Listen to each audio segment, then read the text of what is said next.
So it's important to note the foundational difference between high school history and college history. So in high school, you may not have been interested in history at all, or you may have been super interested, or you might be somewhere in the middle. You might have found yourself interested in some of it and just absolutely hating the other of it. Well, that's the nice thing about taking history in college versus taking history in high school, because you can choose what you take. And if you're already in college, you obviously already know that. But, it depends on your university, of course, but you are given basically free reins to pick any area in history you want to study. You are not forced to take too many areas of history that you want absolutely nothing to do with.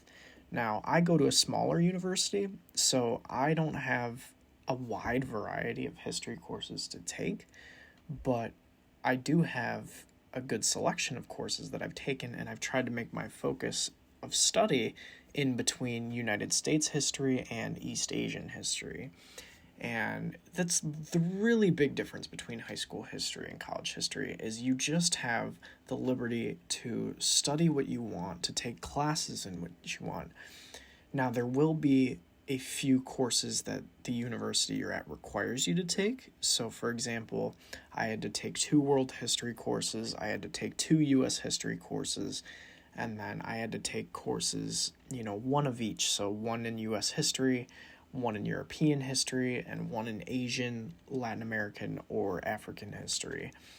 And then the rest was pretty much up to me, other than my thesis class, which I'm currently taking. So, yeah, that's what the nicest thing is about taking history classes in college. In high school, you're very limited to, my freshman year, I took world history, and then I didn't even have a history class my sophomore year. And then my junior year, I took US history, and then in my senior year, I took US government. So, there wasn't really a variety, and I was just forced to take what my school forced me to take. So, the big question you might be wondering is, well, okay, he's talking about how you have freedom to take whatever you want for the most part. And while that is nice, the big question is it fun? The answer, in my opinion, is yes. But I'll touch on this later. It really all depends on the class you're in and the professor you have, because you could have the most interesting subject you want, but it's taught by a professor whose style of teaching you just absolutely despise, or a professor who is just not very good at their job, or even a professor who's just not someone you want to take, you want to avoid. This is going to happen. This has happened to me. It happens to everybody, no matter what their major is. One way or another, they're going to run into a professor they don't want to take. And it's smart to avoid these. Consult ratemyprofessor.com. Look up the professor's name, look up the university you go to, see what you can find, see who's good, see who's not good, and it really just comes down to your preference. And if you don't like reading and you're worried about that, I can tell you firsthand, I despise reading. I absolutely love to write, but I can't stand reading. And while I've grown to enjoy it more, while I've grown to go out of my way to actively read articles and book chapters more, it's still not something I do in my free time, and you are going to have to read quite a bit in the history major, especially when you get into your higher level classes, but for the most part, it's not something that should scare you off. These 2 books on this slide, the autobiography of Fukuzawa Yukishi and These Truths, A History of the United States, these are 2 books that I'm currently reading for 2 separate classes, and they're big, especially These Truths. Long books, big books, but it's easy to get through. It's not too difficult to follow along with historical reading rather than like English reading, when you're trying to read between the lives. History reading is very factual. And when you look at, and especially when you get later on in your college career, reading through historical writing is pretty simple to get through. It's not too complicated, but it also depends on the author. because there have been books I've been assigned for certain classes that it's just sometimes, very rarely, but it happens, difficult to read because they might be writing in a way that's kind of cryptic and you can't really follow along too well. But that doesn't happen very often. But for the most part, it's very fun, especially if you like writing and if you like reading. If you don't like both, if you absolutely hate reading and you absolutely hate writing, this is not the major for you. Don't even consider it any more than this. But if you like one or the other, or you like both, you're in a great spot, okay? Because it's all about reading and writing. But there's not too much emphasis on reading more than writing. There's not too much emphasis on writing more than reading. At least in my experience, there's been a good balance between the two. And it's been fun. It's been fun. And that's the best thing I can say about the history major, is it's one of the most fun, not only majors in general, but just things you can do in school, in my opinion at least. So the next biggest thing is what kind of classes you take. So again, I mentioned I'm going to be touching on this quite a bit. Every class you take depends on the professor. Okay? You can, like I said, you can have the coolest type of class, the coolest subject, and then just get stuck with just a terrible professor. And this will happen. But I can say that I've lucked out for history. There's a great history department at my school. The professors are great for the most part, and I like their teaching styles. For example, the bigger courses I've taken, other than the required classes, I've taken Nazi Germany, Origins and Construction, and it was all about Nazi Germany, okay? How Nazi Germany rose after World War I, how they became Nazi Germany, and how they fell. And it was really the class that got me to decide to become a history major. Now, it was a tough class. I took it, if I took it now, I'd probably breeze through it. But I took it when I was a sophomore, and I was not a history major yet. And it was difficult. It was a lot of writing, a lot of reading, but I got through it. I did well, and I learned a lot. And I've been a history major ever since I took that. And it's just, these types of classes are just so cool, especially if you're very interested in the subject. It's a great thing to take. I've been interested in World War II, and particularly the Nazis, since as long as I can remember. And to be able to really take an in-depth look at how they functioned, how they rose, how they fell, how Hitler worked, how Hitler controlled a nation, how the Nazis served Hitler, the Holocaust, all aspects of that were super interesting to learn about, and I'm glad I learned more about it. And then for other courses, bigger courses I've taken, I took modern Japanese history and modern East Asian history as well, 2 separate courses. Modern East Asian history focuses on Japan, China, and Korea, and obviously modern Japanese history focuses solely on Japan. But I learned a lot, particularly Japan. I just love learning about Japan, and I learned about Japan since the Tokugawa era, which was end of the 19th century, mid to end of 19th century. And it just became a passion of mine, learning about Japan. And I'm writing my senior thesis about Japan at the end of the war, Second World War. And, that bigger courses like that, once you get to become a junior and senior, you get to take awesome classes, and it's great. And as well as modern Japanese history and East Asian history, I also took American Revolutionary era. So it studied the America from between 1763 to 1812. And it was just a great class to take. I learned about America post-French Indian War, through the Revolutionary War, into the War of 1812. And I have another video about a brief overview of the U.S. history. And you just learn a lot about the foundation of the nation, and it's a great class to take. And when you're a history major, these are the types of classes you get to take. You get to take courses that are specifically designed to study one major aspect, whether it's of one country, one group of people, even one person. For example, at my university, there's a class solely dedicated to Che Guevara. I have not had the opportunity to take that, but it's really cool that they do that. Or like there's a class that's solely dedicated to Abraham Lincoln. That's awesome. But also there's more broad overview classes, like I mentioned, the modern East Asian history. That covers 3 different countries, but it's all in relatively the same area. So these are the type of courses you take. There's basic classes like world history and stuff like that, but once you get through those, the big classes make it all worth it. So the next point I would like to make is what the classes are actually like.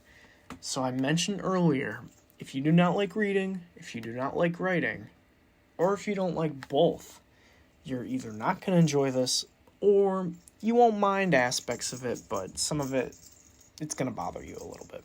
So, like I said, I love writing, I can't stand reading. And it doesn't bother me too much. It really doesn't, The readings, while they may seem longer when you first start off as a history major, the more history classes you take, the easier it becomes. In my intro classes, my world history classes, my early US history classes, reading 20 pages a week is nothing. But in the moment, it felt like a lot. But now it's like I'm reading close to 100 pages a week for every single class, and it's not even that bad. It sounds like a lot. And a lot of things, some of it becomes common knowledge. When you know your subject, or you've taken courses related to what you're studying already, you don't even have to read a lot of the times. Especially if you're in more lecture-based classes, you do not have to read a lot. And that's nice, in my opinion. I typically don't read the textbooks. I read more articles that get assigned, or smaller readings. But it just depends on the professor, really. And it depends on the course you're taking. Because in my American Revolution class, in my Nazi Germany class, I was never not reading my textbook. I was always reading the textbook. But, smaller classes or more broad classes, textbook isn't as big of a push as you may think it might be. It's not like a science class. It's not like anything like that, or a business class. You don't need to read every aspect of the textbook to really understand what's going on. It really just depends on the type of learner you are. And that's my biggest opinion about this, about the reading aspect, is don't overstress. You will be fine. Just do what you need to do, and you'll get through it, no problem. As for the writing, if you like writing, if you're good at writing, you'll have no problem. Historical writing is easy, in my opinion, because you're writing about facts. You're writing about things that happen, and you're essentially giving your perspective on it. You're giving your opinion. Now, coming out of high school, this might be a little tricky to get through, but the intro history classes, they really get you through it. They really teach you. You're not writing big papers from your intro classes. You're writing smaller papers, whether that's a page to 2 or 3 or 4. But in my intro classes, I think the biggest paper I ever wrote was 4 pages. And now I'm a senior and I'm working on a 20-page paper. It sounds like a lot, but it's not. Historical writing is very rapid. It's very quick to get through, and it's nothing to stress about. I promise you. Now, the other aspect of history classes in college is teaching styles. Okay, so you might get a professor who only lectures with a little bit of class participation. And this is more true if you go to a smaller school. I can't really speak to the bigger schools because I have not gone to a bigger school. I go to a smaller university, and it's about 4,000 students. So class size is about 30 people. So, they'll emphasize, you need to participate. A lot of times you don't.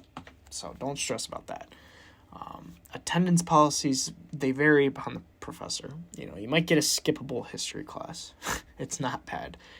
But also, you might get a professor who never, ever lectures.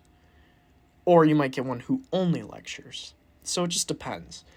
Right now, I'm taking a modern East Asian history class, and my professor, all he does is lecture. Nothing else. You just show up, listen to the lecture, take notes, you leave. Now, my other professor, for my Colonial North America class, all he does is assign group work. And it's not that bad. I was introverted in high school. I hated group work. I hated group projects. I hated just working with the person next to you. I didn't like it. But group work in college and history classes is incredibly easy. Okay? It's mostly discussion based. You're just talking about what you read, and then you just answer any questions the professor asks. It's super simple. It's nothing like high school, I promise you. Now, this is probably the biggest concern many people have about becoming a history major. What kind of job can I get? Well, I hate to be that guy, but you can get any job. Seriously. The most common job people associate with a history degree is teaching. And while you could become a teacher, you don't have to be a teacher. Okay, you could work in a museum. You could be a politician. You could work in the government. You could be a writer. You could do research work. You could work in human resources. You can do literally anything you want to. And that's what's so great about the history degree, is it's very flexible. You could get a job that only pays $40,000, or you could get a job that pays $100,000. It goes all across the board. If you go on to get your master's or your doctorate, you can go even further than that. You can work at a university. You could become a professor yourself. Or if that's absolutely something you don't want, you don't have to do it. You could get a business job with a history degree. You could do anything with a history degree. And it's complicated to understand, It's hard to narrow down your career when somebody's telling you you can do anything you want. It is. Now, me personally, I want to do museum work. I want to do archiving work. Or I want to work my way up to become a historian and do a lot of writing. Those are just the two things I'm most passionate about when it comes to history itself. But it'll take work, and it might be a lot to get through. But for the most part, all it really depends on is you. You got to be willing to work. Now, the history classes, for the most part, they're not too difficult. I have like a 3.6 GPA in history overall, and I'm not, a bright individual. I'm not some genius. I'm your standard dude. I'm just getting through college, but I'm having fun while doing it. And that's the great thing about being a history major. Now, coming out of college, am I going to be prepared to work in the real world? I think I am. But the biggest thing I can recommend is getting an internship in whatever you might be interested in doing. Now, you don't have to do this right away. I still haven't even done it. I've been trying. It's difficult to get an internship. But I'm trying to get an internship currently with a museum nearby me, and I'm very excited because museum work is awesome, and it's what I really want to do. And museum work is great. The pay is good.